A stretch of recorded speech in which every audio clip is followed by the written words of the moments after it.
Hello everyone, આજે આપણે transmission and distribution of electrical power diploma electrical fourth સેમેસ્ટરની અંદર યુનિટ નંબર 2માં પરફોર્મન્સ ઓફ ટ્રાન્સમિશન લાઇનમાં આજનો જે ટોપિક છે લોડ ડિસ્પેચ સેન્ટર.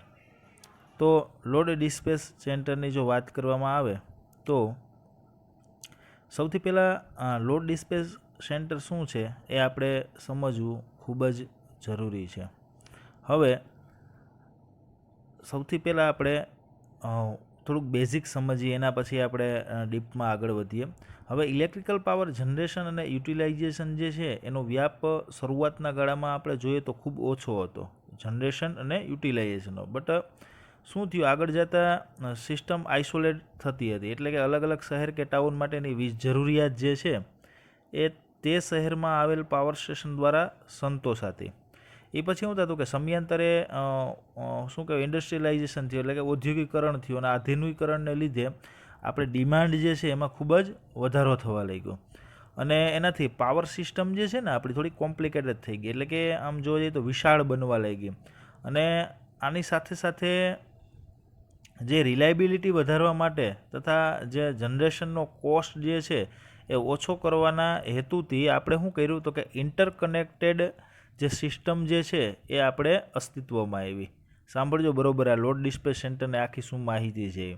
હાલમાં શું છે કે મોટાભાગની જે પાવર સપ્લાય સિસ્ટમ જે છે એ ઇન્ટરકનેક્ટેડ છે. આને લીધે એને ગ્રીડ સિસ્ટમ પણ કહેવાય, ઇન્ટરકનેક્ટેડ સિસ્ટમ પણ કહેવાય અને ગ્રીડ સિસ્ટમ પણ કહેવાય. આપણા દેશની અંદર કેવું હોય છે કે દરેક રાજ્યોની અંદર એક એનું અલગ ઇલેક્ટ્રિસિટી બોર્ડ છે. હવે આ બોર્ડના બધા જ પાવર સ્ટેશન જે છે ને આપણે એ ઇન્ટરકનેક્ટેડ છે. આને સ્ટેટ ગ્રીડ સિસ્ટમ પણ કહે છે. હવે દરેક ગ્રીડ સિસ્ટમ જે છે ને એની નજીકના સ્ટેટની ગ્રીડ સાથે ઇન્ટરકનેક્ટેડ થયેલ છે. ખાસ વસ્તુ યાદ રાખજો, દરેક રાજ્યોની અંદર એક બોર્ડ છે અને આ બોર્ડના બધા જ પાવર સ્ટેશન જે છે ઇન્ટરકનેક્ટેડ છે. આને સ્ટેટ ગ્રીડ સિસ્ટમ પણ કહે છે. હવે દરેક ગ્રીડ સિસ્ટમ જે છે એની નજીકના સ્ટેટની ગ્રીડ સાથે ઇન્ટરકનેક્ટેડ થયેલ છે. હવે પાવર ગ્રીડની દ્રષ્ટિએ આપણા દેશને 5 વિભાગમાં વહેંચવામાં આવ્યું. આ મેં હું કામ આ બધું નથી લખ્યું કે ખાલી તમારે ઓવરવ્યૂ આપવું છે. એટલે એક વેસ્ટર્ન રિજિયન છે, એક નોર્થ રિજિયન છે, એક સાઉથ રિજિયન છે, અને એક ઈસ્ટર્ન રિજિયન છે, અને એક નોર્થ ઈસ્ટ રિજિયન છે. આટલા રિજિયનમાં છે આપણે ગ્રીડ જે છે આપણે સ્થાપેલી છે. હવે યુરોપમાં અમુક દેશો એવા પણ છે કે એ આપણી સાથે ગ્રીડથી સંકળાયેલા છે, બરાબર. હવે ગ્રીડ સિસ્ટમને લીધે શું થાય કે અમુક ફાયદાઓ છે, વ્યવસ્થિત આપણે મેળવી શકીએ, બરાબર. જેમ કે કઈ કઈ મુશ્કેલી આપણે નડતી નથી. ગ્રીડ સિસ્ટમમાં પાવર ફ્લોનો કંટ્રોલ છે ને એ ખૂબ જ અગત્યનો છે, બરાબર. કયા પાવર સ્ટેશન દ્વારા કેટલો પાવર જનરેટ કરવો, કયા યુનિટ ક્યારે બંધ કરવા વગેરે અગત્યનું બની રહે છે. આ માટે સ્ટેટ ગ્રીડ સેન્ટરને સ્ટેટ લોડ ડિસ્પેચ સેન્ટર અને રિજિયનલ ગ્રીડ સિસ્ટમમાં રિજિયોનલ લોડ સેન્ટર રાખવામાં આવે છે. હવે મેન આપણું હવે જોઈએ કે લોડ ડિસ્પેચ સેન્ટરનું કાર્ય શું છે. The load dispatch department is the nervous center for the operation planning monitoring control of the power system. એનું મેન કાર્ય શું છે તો કે લોડ ડિસ્પેચ સેન્ટર એ પ્લાનિંગ કરે છે કેટલો પાવર જોશે કેટલો નહીં, મોનિટરિંગ કરે છે કે ભાઈ સતત જે છે કન્ટિન્યુટી જળવાય છે કે નહીં, ઓપરેશન એટલે સ્વિચિંગ વ્યવસ્થિત થાય છે કે નહીં, અને એનું કંટ્રોલિંગ. આ કાર્ય જે છે એ કોનું છે તો કે લોડ ડિસ્પેચ ડિપાર્ટમેન્ટનું છે. Electricity cannot B stored and has to be produced when it is need. ઇલેક્ટ્રિસિટીને આપણે ક્યારેય સ્ટોર કરી શકતા નથી, પણ જરૂરિયાત પ્રમાણે એને આપણે પ્રોડ્યુસ કરી શકીએ છીએ. It is therefore essential that the power system is planned and operated optimally and economically. એટલે આપણે સસ્તી રીતે આપણે કઈ રીતે પ્લાન કરી અને પાવર જે છે એને એક જગ્યાએથી બીજી જગ્યાએ પહોંચાડી શકે, એ આપણું જે એક મેન ઉદ્દેશ્ય લોડ ડિસ્પેચ સેન્ટરનો રહેલો છે, બરાબર. હવે આપણે જોઈએ તો બીજા ક્યાં ક્યાં હેતુ એની સાથે સંકળાયેલા છે લોડ ડિસ્પેચ સેન્ટરની હારે, તો કે એક ડિમાન્ડ જે છે, રિલાયબિલિટી છે, સિક્યુરિટી છે, જનરેશન સિક્યુરિટી જે છે એ આની અંદર સંકળાયેલું છે. ડિમાન્ડ જે છે, રિલાયબિલિટી છે, સિક્યુરિટી પ્રોવાઈડ કરવી જનરેશનને, આ બધું કોની અંડરમાં આવે છે તો કે લોડ ડિસ્પેચ સેન્ટરની અંદરમાં. બીજી વસ્તુ આવે regulating the system frequency. Frequency જે છે અત્યારે આપણે ડોમેસ્ટિક પર્પઝ માટે જે 50 હર્ટ્ઝ લઈએ છીએ એ કન્ટિન્યુટી જાળવી રાખવાનું કામ પણ લોડ ડિસ્પેચ સેન્ટરનું છે. એના પછી આવે ઓપ્ટિમમ યુટિલાઇઝેશન ઓફ રિસોર્સિસ, આપણી પાસે જે મહત્તમ સોર્સ જે છે એટલે રિસોર્સિસનો આપણે ઉપયોગ કરવા અને કઈ રીતે કરવા, કોની ગાઈડલાઇન્સ અનુસાર કરવા, કયા કયા સ્ટેપ એની અંદર આગળ લેવા, એ બધું કામ કોણ કરે છે? તો કે load dispatch centre. Quick restoration of normally after system disturbance. Normally આનો મતલબ એવો થાય કે માની લો કે કોઈ સિસ્ટમ ઇન્ટરપ્ટ થઈ ગઈ, બરાબર, તો એને ખૂબ જ જલ્દી અને ઓછા સમયની અંદર આપણે ફરી પાછું રિસ્ટોરેશન કઈ રીતે કરીએ છીએ સિસ્ટમને, એ ખાસ ધ્યાન રાખવાનું પણ કાર્ય લોડ ડિસ્પેચ સેન્ટરનું છે. બાકી તો ઘણીવાર કેવું થાય કે કોઈ જગ્યાએ લાઇટ વહી ગઈ છે અથવા તો કોઈ બે સ્ટેટ વચ્ચે જે છે એ ગ્રીડમાં કંઈ પ્રોબ્લેમ આવ્યો છે અને કન્ટિન્યુટી આપણી જે વચ્ચે બ્રેક થઈ ગઈ છે, બરાબર, તો આ તાત્કાલિક ધોરણે ચાલુ કરાવી અને રિસ્ટોરેશન કરાવવું, આ જવાબદારી જે છે એ પણ લોડ ડિસ્પેચ સેન્ટરને આપણે આપેલી છે, બરાબર. The objective of load dispatch department is the coordinate generation. હવે લોડ ડિસ્પેચ સેન્ટર જે છે કોની આડે કોર્ડિનેટ કરે છે? તો કે પહેલી વસ્તુ આપણે જોઈએ તો કે એક જનરેશન જે છે, બીજું છે ટ્રાન્સમિશન છે, એન્ડ એના પછી distribution of electricity from moment to moment to achieve maximum security and efficiency. Load dispatch centre જે છે કોની સાથે જોડાયેલું છે? તો કે જનરેશન જે છે, જનરેશન કઈ જગ્યાએ થતું હોય? તો કે જનરેટિંગ સ્ટેશને. ટ્રાન્સમિશન છે તો ટ્રાન્સમિશન આપણે શું કામ કરીએ છીએ? એક જગ્યાએથી બીજી જગ્યાએ પાવર પહોંચાડવો છે, એ ટ્રાન્સમિશન ઉપર એની નજર હોય છે. થર્ડ જે છે ડિસ્ટ્રીબ્યુશન, એટલે કે પાવર આપણે ડિસ્ટ્રીબ્યુટ કરવાનો હોય છે, જેમ કે આપણે અત્યારે ડોમેસ્ટિક યુઝ કરીએ છીએ, તો આના ઉપર એની વોચ હોય છે, એની મેક્સિમમ સિક્યુરિટી રાખવાનું કામ કરે છે અને એની એફિશિયન્સી પણ જળવાઈ રહે છે. આ કાર્ય જે છે એ કોનું છે? તો કે લોડ ડિસ્પેચ સેન્ટરનું છે. એના પછી આવશે the function of load dispatch department are dynamic in nature while the performing the function the policy laid down by management and strictly follow. હવે જે લોડ ડિસ્પેચ સેન્ટર જે છે એના અમુક રૂલ્સ હોય છે, એમના અમુક પ્રોટોકોલ હોય છે, જે સ્ટેટ અને રિજનલ જે લોડ ડિસ્પેચ સેન્ટર છે એને સ્ટ્રિક્ટલી ફોલો કરવાના હોય છે. હવે અહીંયા આપણે એક એક્ઝામ્પલ દ્વારા સમજાવ્યું છે કે માની લ્યો કે in Maharashtra state electricity board MSEB, the policy that govern the operation of load dispatch department are. હવે મહારાષ્ટ્ર બોર્ડ જે છે એમાં લોડ ડિસ્પેચ ડિપાર્ટમેન્ટ જે છે એનું કાર્ય શું રહેલું છે એ આપણે જરાક જોઈએ. Economy of generation, transmission and distribution of supply of electrical power to the consumption. હવે જનરેશન જે આપણે પાવરનું કરીએ છીએ એ પાછું ખૂબ જ સસ્તા દરે કઈ રીતે કન્ઝ્યુમર સુધી પાવર પહોંચાડવો, એ કાર્ય જે છે એ આપણે કોની સાથે સંકળાયેલું છે? તો કે લોડ ડિસ્પેચ સેન્ટર સાથે સંકળાયેલું છે. સાથે સાથે ટ્રાન્સમિશન જે છે અને ડિસ્ટ્રીબ્યુશન જે છે એ પણ કોની સાથે સંકળાયેલું છે? તો કે લોડ ડિસ્પેચ સેન્ટર હારે જોડાયેલું છે. એનું સતત ધ્યાન રાખવું એમ, ટ્રાન્સમિશન અને ડિસ્ટ્રીબ્યુશનનું પણ. એના પછી જો આપણે આગળ વધીએ તો continuity and high reliability of power supply. Continuity એટલે એવું ન બનવું જોઈએ કે માની લો કે આજે કોઈ ફોલ્ટ આવ્યો છે, એ ફોલ્ટના કારણે સિસ્ટમ જે છે વચ્ચે ઇન્ટરપ્ટ થઈ ગઈ, તો આ સિસ્ટમ જે છે એ ફટાફટ રિસ્ટોર થવી જોઈએ અને એની કન્ટિન્યુટી જે છે એ પણ જળવાતી રહેવી હોય છે. એવું ન બનવું જોઈએ કે એક દિવસ સપ્લાય આવે બીજે દિવસે ન આવે, એક દિવસ આવે બીજે દિવસે ન આવે, એવું આપણે પણ બનતું નથી. એટલે કે એની સાતત્યતા જળવાઈ રહે એની ઉપર સતત વોચ રાખવામાં કાર્ય કરે છે. And high reliability of power system. High reliability એટલે કઈ રીતે? તો કે આપણે જે માની લ્યો કે અત્યારે ડોમેસ્ટિક પર્પઝ માટે જે વોલ્ટેજ યુઝ કરીએ છીએ એ 230 વોલ્ટ કરીએ છીએ. હવે એવું ન બનવું જોઈએ કે એની રિલાયબિલિટીમાં ફેરફાર થઈ જાય, ક્યારેક 210 આવે, ક્યારેક 240 આવે, ક્યારેક 200 આવે, એવી રીતે થવું જોઈએ નહીં. અને કન્ટિન્યુટી અને રિલાયબિલિટી બે એકસાથે જળવાવી જોઈએ. આ કામ જે છે એ લોડ ડિસ્પેચ સેન્ટર કરે છે. એના પછી જો આપણે વાત કરીએ તો સેફ્ટી ઓફ ઇક્વિપમેન્ટ. હવે કોઈ પણ પાવર સિસ્ટમની અંદર નંબર ઓફ પ્રોટેક્ટિવ ડિવાઇસ અથવા તો બીજા ઇક્વિપમેન્ટ યુઝ થતા હોય, જેમ કે current transformer, protection transformer, isolator, power transformer, distribution transformer, bus bar, બરાબર, લાઇટિંગ એરેસ્ટર, પછી એવા ઘણા બધા જે છે એ આપણે ડિવાઇસ જે છે આની અંદર આપણે ઉપયોગમાં લેતા હોઈએ છીએ. તો આની બેટરી, તો આ બધાનું જે પ્રોટેક્શન પૂરું પાડવાનું કામ છે અથવા તો સેફ્ટી પ્રોવાઈડ કરવાનું કાર્ય કોનું છે?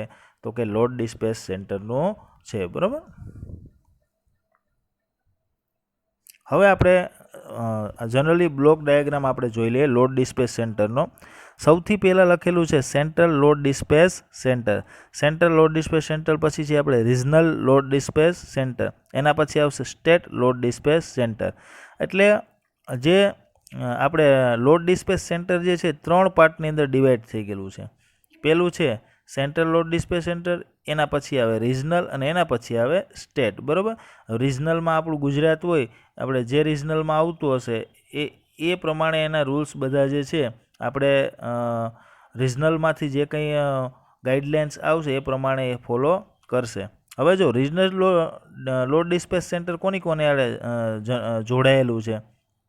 તો કે ટ્રાન્સમિશન નેટવર્ક, ડિસ્ટ્રીબ્યુશન નેટવર્ક અને બીજું આવશે સબ ટ્રાન્સમિશન નેટવર્ક, એની સાથે જોડાયેલું છે. જ્યારે સ્ટેટ લોડ ડિસ્પેચ સેન્ટર છે એ કોની સાથે જોડાયેલું છે? તો કે એ બીજા 2 પાવર પ્લાન્ટ સાથે જોડાયેલું છે. થર્મલ પાવર પ્લાન્ટ છે અને બીજો જે છે એ હાઇડ્રો પાવર પ્લાન્ટ છે. જ્યારે સ્ટેટ લોડ ડિસ્પેચ સેન્ટર જે છે એ કોની સાથે જોડાયેલું છે? તો કે કેપ્ટિવ પાવર પ્લાન્ટ સાથે જોડાયેલું છે અને સબ ટ્રાન્સમિશન નેટવર્ક સાથે જોડાયેલું છે. બરાબર. તો હવે આપણે 1 બાય 1 આના વિશે આપણે ડિસ્કસ કરીએ. તો અહીંયા કઈ રીતે આ આખું કાર્ય કરે છે એના વિશે આપણે ડિસ્કસ કરવાની છે. બરાબર. હવે લોડ ડિસ્પેચ સેન્ટરનું કાર્ય જે છે, બરાબર, એ સિસ્ટમના વિવિધ જે અમુક શું કહેવાય એલિમેન્ટ્સ આવે છે એનું સંકલન કરીને પાવરની ડિમાન્ડ અને જનરેશન વચ્ચે શું કરે? તો કે એક લિંક સ્થાપિત કાર્ય કરે છે. બરાબર. હવે એના ફંક્શન આપણે સમજવું હોય તો વધારે થોડાક સમજવું પડે. પહેલાં જે ડાયાગ્રામ જે છે એના વિશે આપણે ડિસ્કસ કરીએ. બરાબર. હવે અહીંયા શું થાય છે કે સૌથી પહેલાં સેન્ટ્રલ લોડ ડિસ્પેચ સેન્ટર જે છે એની અંદરથી કંઈક ગાઈડલાઇન અથવા તો જે અમુક પ્રોટોકોલ જે છે ફોલો કરવાના થતા હોય એ કોને આપે છે? તો કે રિજનલ લોડ ડિસ્પેચ સેન્ટરને આવે છે. રિજનલ લોડ ડિસ્પેચ સેન્ટર જે છે એ ટ્રાન્સમિશન નેટવર્ક અને ડિસ્ટ્રીબ્યુશન નેટવર્ક અને સબ ટ્રાન્સમિશન નેટવર્કને સેન્ટ્રલમાંથી જે આદેશો આપવામાં આવે છે એનું સુસ્તપણે પાલન કરવાની જવાબદારી જે છે એ ટ્રાન્સમિશન નેટવર્ક, ડિસ્ટ્રીબ્યુશન નેટવર્ક અને સબ ટ્રાન્સમિશન નેટવર્કને આપવામાં આવે. સાથે સાથે રિજનલ લોડ ડિસ્પેચ સેન્ટર જે છે એને પણ એમના જે રૂલ્સ જે છે એ ફોલો કરવાની માહિતી પ્રોવાઈડ કરે છે. રિજનલ લોડ ડિસ્પેચ સેન્ટર શું કરે છે કે અલગ અલગ આપણા સ્ટેટ છે, માની લો કે અત્યારે 29 સ્ટેટ છે, તો એ કોની પાસેથી ગાઈડલાઈન લે કે કઈ રીતે કાર્ય કરવું છે આખું ઇલેક્ટ્રિસિટીની અંદર? તો રિજનલમાંથી જે રૂલ્સ આવશે એને ફોલો કરવાનું કાર્ય કરે છે. હવે સ્ટેટ હોય તો સ્ટેટની અંદર નંબર ઓફ પાવર પ્લાન્ટ હોય, જેમ કે થર્મલ પાવર પ્લાન્ટ હોય, હાઇડ્રો પાવર પ્લાન્ટ હોય. તો આને જે નવા રૂલ્સ જે છે એ રિજનલમાંથી આવેલા હોય એ બધા થર્મલ પાવર પ્લાન્ટ છે કે અલગ અલગ હાઇડ્રો પાવર પ્લાન્ટ છે કે એને પહોંચાડવાનું કાર્ય કોણ કરે છે? તો સ્ટેટ લોડ ડિસ્પેચ સેન્ટર. સાથે સાથે સ્ટેટ લોડ ડિસ્પેચ સેન્ટરની એ પણ જવાબદારી છે કે કેપ્ટિવ પાવર પ્લાન્ટ ઉપર પણ એની વોચ હોવી જોઈએ. હવે કેપ્ટિવ પાવર પ્લાન્ટ એટલે શું થાય? કેપ્ટિવ પાવર પ્લાન્ટ એવી વસ્તુ છે કે માની લો કે કોઈ તમારે શોર્ટ ડિસ્ટન્સ માટે પાવર જનરેટ કરી અને કોઈ પ્રાઇવેટ કંપનીને તમે પહોંચાડતા હોય અથવા તો તમારી પોતાની જ કંપની હોય ને તમારું પોતાનું જ પાવર સ્ટેશન હોય, તો એ ખૂબ જ ઓછા ડિસ્ટન્સ માટે તમે પાવર જે છે એક જગ્યાએથી બીજી જગ્યાએ પહોંચાડો છો, તો એ પાવર પ્લાન્ટ જે છે ને એને કેપ્ટિવ પાવર પ્લાન્ટ કહેવાય. કેપ્ટિવ પાવર પ્લાન્ટ જે છે એની સાઇઝ ખૂબ જ નાની હોય છે અથવા તો પાવર જનરેશન કેપેસિટી જે છે એમની ખૂબ જ ઓછી હોય છે. બરાબર. તો આ આપણો એક બ્લોક ડાયાગ્રામ કહી શકાય. બરાબર. હવે રિસ્પોન્સિબિલિટી જે છે સ્ટેટ લોડ ડિસ્પેચ સેન્ટરની એ હું તમને બધી જે રિસ્પોન્સિબિલિટી છે 1 બાય 1 સમજાવી દઉં. બરાબર. હવે સૌથી પહેલાં જોઈએ તો સિસ્ટમમાં જનરેટિંગ સ્ટેશન જે છે એનું સંકલન કરી જેથી જનરેશન, ટ્રાન્સમિશન અને ડિસ્ટ્રીબ્યુશન જે છે ઓપરેશન એફિશિયન્ટ બનાવે છે. આ માટે વિવિધ રિસીવિંગ સ્ટેશન જે છે એમાં લોડ ડિમાન્ડની શું કરે તો કે એક આગાહી કરે અને તે મુજબ પાવર સિસ્ટમમાં આવેલા વિવિધ જે જનરેટિંગ સ્ટેશનના યુનિટનું દર કલાકનું લોડિંગ શિડ્યુલ તૈયાર કરીને અગાઉથી જનરેટિંગ સ્ટેશનને લોડ ડિસ્પેચ સેન્ટર દ્વારા મોકલવામાં આવે છે. આ ખાસ યાદ રાખજો. બરાબર. જેથી શું થાય તો કે એની સ્ટેબિલિટીને અસર કર્યા વગર આપણે એક શું કહેવાય કે ઇકોનોમિકલ ઓપરેશન મેળવી શકીએ. બરાબર. બીજી વસ્તુ હું તમને આની અંદર કહું રિસ્પોન્સિબિલિટીની, તો સિસ્ટમના ઇક્વિપમેન્ટમાં રિપેર, મેન્ટેનન્સ હોય, પછી ટેસ્ટિંગ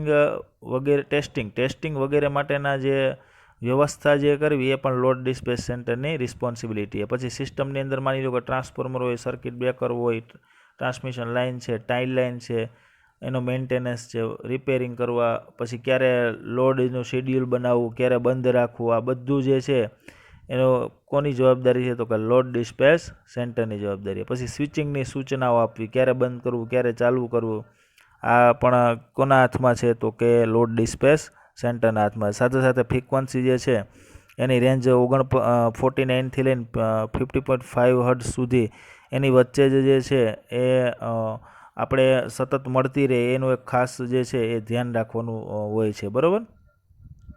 સાથે સાથે બીજી વસ્તુ જોઈએ તો ઇમરજન્સી કોઈ આવી હોય, એના પછી ડિસ્ટર્બન્સ થયું હોય અને સિસ્ટમને પાછી મેં કીધું એમ રિસ્ટોર કરવાની જવાબદારી પણ લોડ ડિસ્પેચ સેન્ટરને છે, બરાબર. પછી સેફ્ટી અંગેની કોઈ સૂચનાઓ તૈયાર કરવી અને મોકલવી એ પણ લોડ ડિસ્પેચ સેન્ટરની જવાબદારી છે. આપણું લોડ ડિસ્પેચ સેન્ટર જે છે એ દિલ્હી છે, બરાબર ને, અને ગુજરાતની અંદર ગોત્રી છે, સ્ટેટનું જે છે ને એ ગોત્રી આવેલું છે. પછી પાણીનું સ્ટોરેજ કરવું, પછી હાઇડ્રો સ્ટેશન હોય તો પ્લાન્ટનું આઉટેજ જે છે એની વગેરેની માહિતી મેળવી અને તૈયાર કરવાનું કામ પણ લોડ ડિસ્પેચ સેન્ટરનું છે, બરાબર. તો આ બધા જે છે હું તમને અલ્ટરનેટિવલી બોલી ગયો છું. તો આટલી રિસ્પોન્સિબિલિટી જે છે એ આપણે સ્ટેટ લોડ ડિસ્પેચ સેન્ટર સાથે પણ જોડાયેલી હોય છે. હવે બીજી બધી વસ્તુ આની અંદર તમારે કમ્પ્લીટલી બોલી ગયો છું, બરાબર.